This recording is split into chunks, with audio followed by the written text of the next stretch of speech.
Shame on you, Bonobos, for not giving me identity theft. And then they sent me a password reset, which was good. But then they served up ads during my password reset.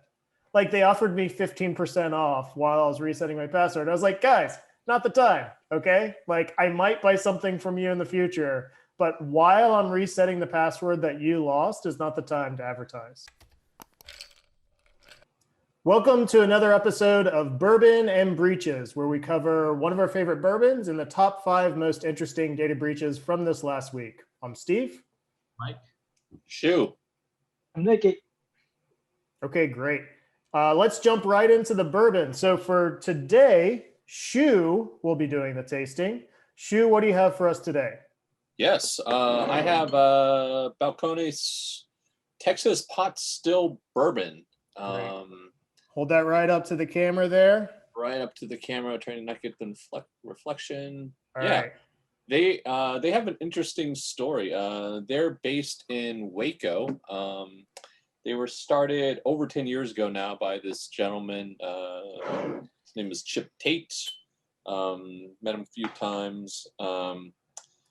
And it was fairly interesting because he was doing a lot of experimental stuff. I don't believe he actually made a real bourbon at any point, but he had some amazing stuff. He had some, I think it was lightning, I think he called it, which was like something like, like really high proof and like 85% corn mash. Oh yeah. I think they still have it. And you drank it and it burned, I think it might be the baby blue. It burned your throat, but it tasted like drinking corn. It tastes like drinking, like someone stuck corn down your throat. So the story goes, yep, they're up in Waco. They're like right in downtown Waco. Been there once at least, met Chip Tate a couple times. Story goes, actually it's not a story, it's well publicized in Texas Monthly, and I know distillers up here in Washington heard about this story. Several years ago, he took on some investors, they had a falling out, and he does not own that distillery anymore. I think some private equity firm owns it, and I don't know who runs it now. So a cautionary tale for small businesses and any small business owners in any field. Yeah, and then I had not heard about anything Balcones was doing, partially because I'm up here in Washington, but I did go through my local liquor store recently and found a bourbon from them. So I was like, oh, let's try it out. And I looked it up. It looks like Chip is doing something for himself now. It looks like Balcones is doing something. So everyone's producing something these days. So hopefully no hard feelings. And I'm happy to try their pot still bourbon. Couldn't find anything. Breaking Bourbon didn't do any reviews on the pot still bourbon. Did they do any reviews of the one? Because usually it's the same mash bill. They did several Balcones products, including the Lineage, which I'm kind of interested in, but I did not see exactly what they were doing. They do have the one, but they say it's 100% malted barley, which clearly is not the same thing as their bourbon, because that would be impossible. So they have blue corn. Jury's out as to whether you can taste the difference between blue corn and regular corn. Then they have some Texas wheat, Texas rye, and malted barley. Again, it's generally just wheat, rye, and malted barley. Reading how they make it, they have 2 years at least in charred oak. It's only 46%. So I'm not expecting a lot of alcohol heat on it. And then the description that we have from thewhiskeyjug.com is dark copper. On the nose should be cocoa corn, vanilla. Palate should be some of the same, maybe a little orange in there. And then they say a medium long finish. From my experience, medium long finishes are usually due to the wheat and the rye. The malted barley, from my experience, finishes pretty clean. So I would say malted barley is probably the lowest ingredient or smallest ingredient out of this one. But let me turn it over to you, Shu. Tell us about what you're getting from the tasting. Yeah, definitely. I think the color is spot on. It is a copper color, a little bit on the darker side. The flavor, it's got more burn than I would expect from a 46%. It does have a fair amount of burn. I would not say it's, I wouldn't classify it as a fun burn like we've talked about before. I'm not entirely thrilled with the burn. It is definitely not as sweet as other bourbons. So I do not get as the sweetness. All the other stuff that they described on their site and other review site, I really can't taste. I get a very strong punch in the face taste of vanilla. So a very, very strong vanilla for me. It's interesting. I'm not sure I would call it like an everyday favorite of mine. Definitely would have to be in the mood. It is an interesting taste to it. So if I feel like a lot of vanilla, I would go to this bourbon. Nice. That sounds interesting enough to try. I don't believe it's a double gold winner. Do you think it's a contender? Do I think it's a contender? If I really like burn and vanilla, I would say it's a contender. But you have to really like burn and really like vanilla. Yeah. Yeah. They're baby blue. You have to really like corn. It is excessively corn. I have not tried any other product since Chip Tate left the distillery. So I can't say for it, but yeah, before when I tried that baby blue, it was nothing like I had ever tasted anywhere else. It was pretty amazing. I would like to try it again here. Yeah. And I think their one looks interesting, being 100% malted barley.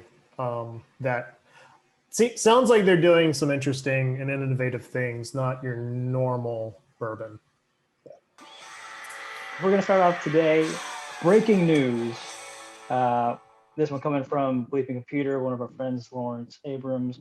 Headline reads, Netwalker ransomware dark web site seized by law enforcement.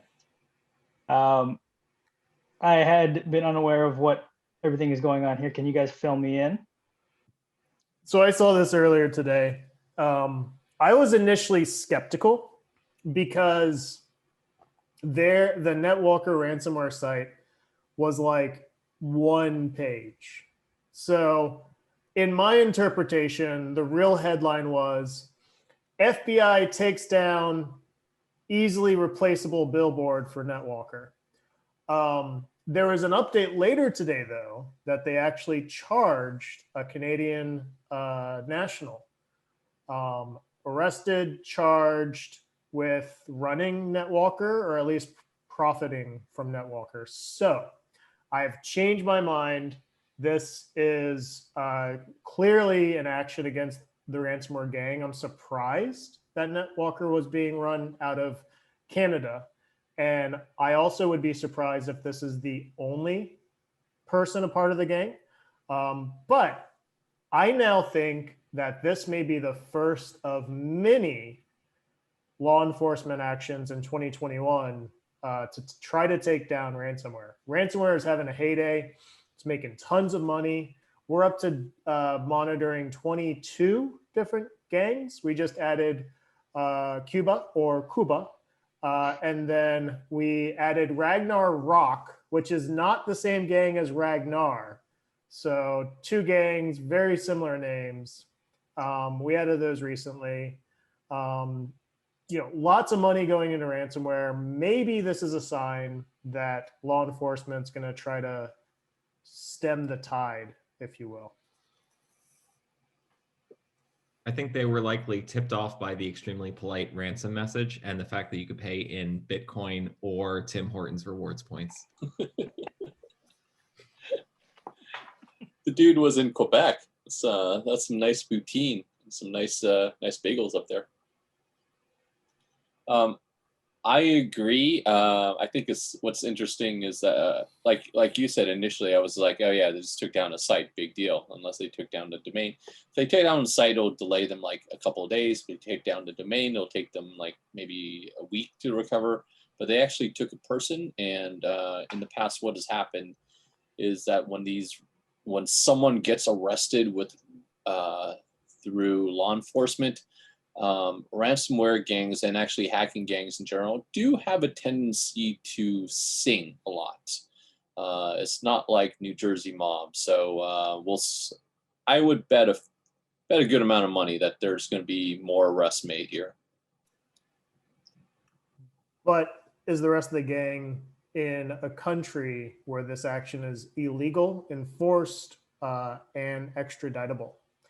Because if they're in Russia, nope, and nope. No one's touching them. But this one was in Bulgaria, so it looks like Bulgaria cooperated. That was where the Tor server was. And that's just Tor hosting. Tor hosting is a very shady world where you are hosting servers in random locations. And that just happened to be where the server was. A few weeks ago, they found a Tor hosting server running out of an abandoned missile silo. So Bulgaria has nothing to do with this story. It just happened to be the random corner of the world they could stick a server. All right, Nikki, what real first story do we have? Intel drops 9% after a reported hack forced the chip maker to release its fourth quarter earnings early. No, it's not a hack if you have the same URL structure for every corporate release and someone guesses the next URL. That's not a hack. That's not even social engineering. That's like basic pattern matching. So like, here's a tip. Don't name your quarterly release 2020/Q4. Like, I don't know if that's what they did, but they did basically that, right? And anyone looking at Q3 could be, oh, that's weird. I wonder what happens with Q4. I wonder if I should just take a look and see. And that's what happened. That's what happened. So this isn't even a data breach. This is a data mismanagement. They did not think through how they were structuring their data. Now, what's interesting is there were some other reports of actual hacks at Intel around the same time.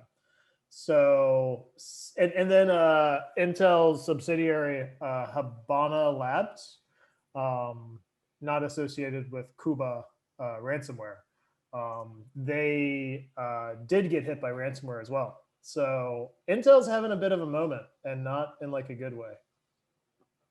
Yeah, Intel is having some problems from AMD and ARM through Apple Silicon. So they did not need this, is basically the story here. Whatever happened to their stock? Did it go down? Yeah, it went down. It went from like right before this happened. I actually looked this up. It was at 62. Then right after this happened, an opening bell next day was 58, and it's right now at 53. Intel's been a little bit volatile this past year, but yeah, it's stayed down since that article was posted. Whoever discovered this, it's not insider trading. No. I mean, I'm not an authority, so don't take my word for it. But as soon as you put something on the internet, it is public information. So as soon as Intel put this on a publicly accessible URL, it became public, whether they wanted it to or not. Topic number 2 is brought to us by Bleeping Computer. Headline reads, Bonobos clothing store suffers a data breach. Hacker leaks 70 gig database. What are your thoughts? And is your information out there because of this breach? Mine is not.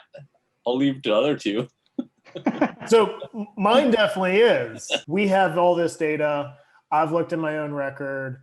They got my IP address, like my current IP address, which sucks. But they didn't get a unencrypted password, which is good. I think they got an encrypted one. And then they didn't leak my measurements, which I appreciate. They also didn't give me identity theft. So what's with that? Bonobos. Have you gotten an email from them yet? Yes, I got an email from them 4 days after we added it to Hack Notice. So talk about old news. Yeah, so like this sucks. It sucks for me. Yet again, I have my information stolen. But even if they did steal my measurements, like what are hackers going to do with that? That's a lot of breaches for you. But yeah, I mean, it sucks. But shame on you, Bonobos, for not giving me identity theft. And then like they sent me a password reset, which was good. But then they served up ads during my password reset. Like they offered me 15% off while I was resetting my password. I was like, guys, not the time, okay? Like I might buy something from you in the future, but while I'm resetting the password that you lost is not the time to advertise. So there's a few things wrong with this story. Interesting from a technical standpoint. This was leaked from, this is a backup database stored in the cloud. So the hacker, we don't even know if the hackers were actually in their network. This is, I bet maybe $5 that this was a cloud misconfiguration that some hacker just stumbled upon and got. That's like saying, luckily I keep all my valuables in the woodshed behind my house. They didn't pick my locks or break any of the windows. All right, Nikki, number 3. A Chinese hacking group is stealing airline passenger details. Why, you ask? It's to track high-value targets' movements. This is pretty interesting. I'm not sure how malicious it can get if you're tracking people by their flight habits, but what do you guys think? That's probably the coolest hack that we've done today so far, and the most interesting. I mean, all hacks suck, but tracking high wealth individuals as they come and go from property to property and guessing what the security is going to be like is that's at least like movie plot tangential. So this actually reminds me of a lot of obsessive college football fans that track like coaching changes and coaching hires through Flight Aware and things like that, because honestly, who's going to take a private jet from Tallahassee, Florida to College Station, Texas, right? So this is just like one step above that. And it's pretty impressive. I'm not surprised that they're doing it because, like I said, you get a lot of valuable information. From a technical standpoint, it's a bit scary. It was actually they were actually in the system for several years, and they actually got access to the memory of the servers. And so any memory attacks are rare and infrequent, but they do happen, and it takes a lot of technical sophistication to do it, and they did it. Well, it's better than when celebrities, are giving away their location on Twitter and stuff. Like unfortunately, Dr. Dre had to go to the hospital a few weeks ago, and while he was recovering, people broke into his house because he was tweeting and texting from the hospital he was in with all his loved ones and anyone who would conceivably be in the house in photographs. So like it's just a step away from basic social engineering, to from the information you give away to the information that you don't mean to give away. So there was a site back in the day, early days of social media. It was something like robme.com, and it would find people posting on social media and that had geotagged photos that were not at their house. And it was just like, hey, I'm not at home. Just letting everyone know I'm not at home. I'm of one very concerning thought about this. So everyone knows about China's social program and how every Chinese person has a social score. And China does a ton of tracking in country to determine people who they affiliate with and what their score should be. That's very scary. But what's even scarier is, what if they are doing this for everyone in the world? Because going from 1.3 to 7 is not that big of a technical leap. If you have the infrastructure to deal with 1.3 billion people, you have the infrastructure to deal with 7. You just scale out, right? And the fact that they're tracking high net worth individuals or high target individuals makes me wonder, one, do those individuals have unique IDs? Two, does China track other things about those individuals? And then three, are they just tracking everyone now? Does everyone have a unique ID in some Chinese database and they are tracking all of us? Because that's incredibly scary and probably fairly technically feasible. We may never go to China and get on their cameras and in their system, but maybe they don't need us to. And the question is, what do you do with that data, right? Tracking is one thing, but then tracking with intent is a very different thing. Yeah, I would say that's very plausible. Kind of the mantra is to, with data engineering, is just to get the data now and worry about what you're going to do with it later. So getting the data and storing the data is stupidly easy. So why not just get it?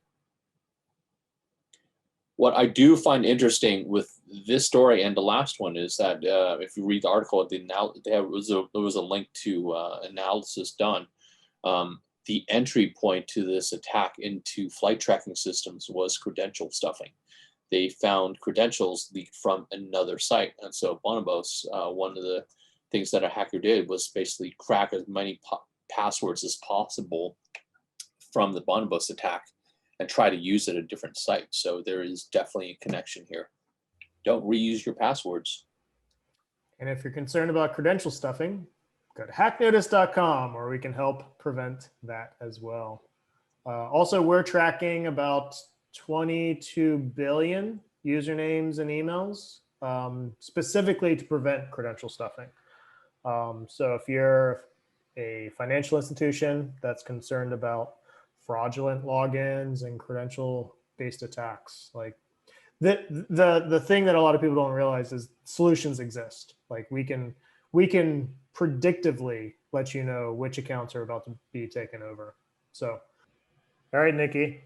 So hacker leaks data of 2.28 million dating site users. Data belongs to dating site Meet Mindful and includes everything from real names to Facebook account tokens and from email addresses and geolocation information. This is not the first dating site or dating app that we've covered in these episodes, and I'm sure it won't be the last. What do these users have to worry about with their information being shared? I would say they would have everything to be worried about, especially if you're already in a relationship and your spouse doesn't know. Yeah, I would say everything. We got data from them, of course, but we also got data previously from Fling. Fling, the site known for having affairs. So anyone in that leak was obviously very concerned, just like Ashley Madison a few years ago. But what was interesting in the data is Fling captured your sexual preferences and your kinks. And I learned way too much about everyone's kinks because I can't filter out this data. If I look up, who's it at usbank.com, I see their information. I was like, oh, who's it's into bondage and BDSM and so this is bad. Anytime a dating site gets broken into is bad. You're dealing with social issues, social norms, you're dealing with affairs, you're dealing with relationships. And any information, like you're probably going to upload way more information about yourself to a dating site than you would anywhere else, right? Like I only uploaded my pant size to Bonobos. Who knows what you're going to upload to Meet Mindful? Now, not all that information is true, probably. So maybe it's your ideal self you put up into Meet Mindful. But yeah, it's super concerning. Dating sites, one, you should never trust them because they don't care about security. And then two, you should be really prepared for that information to be leaked. It's an impossible situation because you either lie on the dating site and then you have to deal with the fallout from that, or you tell the truth and then you have all that personal information be leaked. Well, the tangential stuff too. So, we were talking in the last breach about travel information being leading into theft.